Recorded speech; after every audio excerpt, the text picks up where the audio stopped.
Hi friends, welcome to the Business Studies class.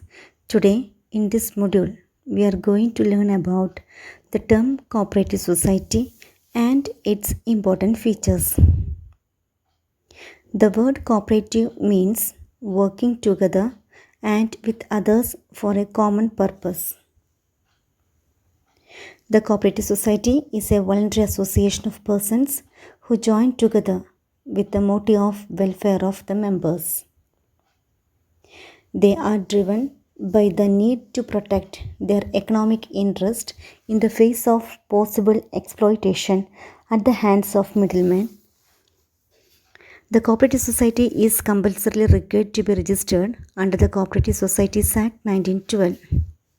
The process of setting up a cooperative society is simple enough, and at the most what is required is the consent of at least 10 adult persons to form a society. The capital of a society is raised from its members through issue of shares. The society acquires a distinct legal identity after its registration.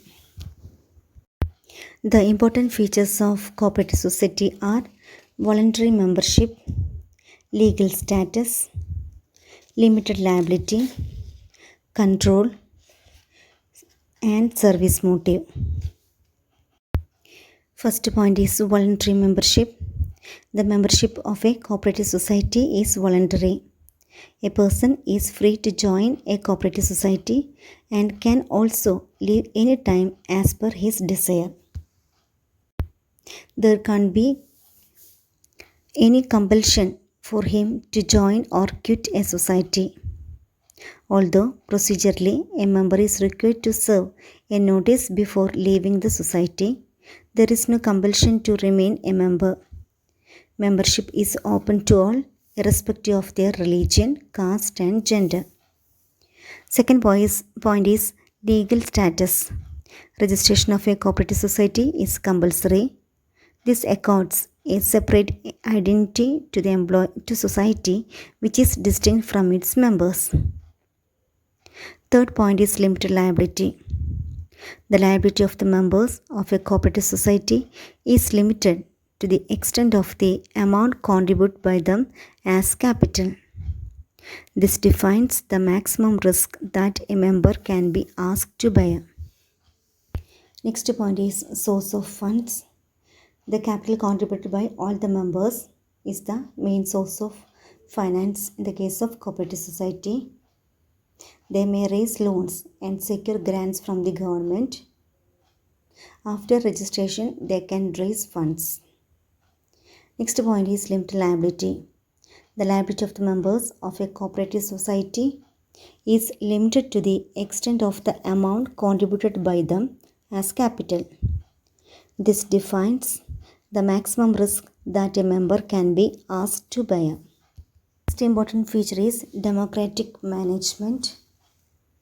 In cooperative society, it is governed by a managing committee or board of directors elected by the members of the society.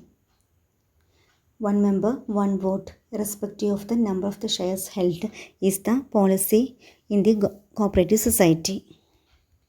Next point is distribution of surplus. If there is any surplus in the cooperative society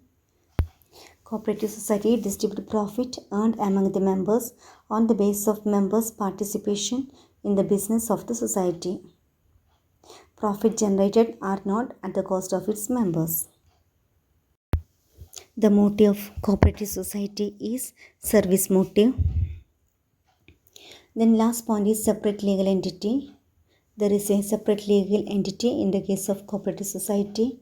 The liability of the members is limited. Then if there is any death, insolvency, lunacy of a member, not affect the existence of the company. The members can enter into the agreements. They can purchase or sell the properties in its own name.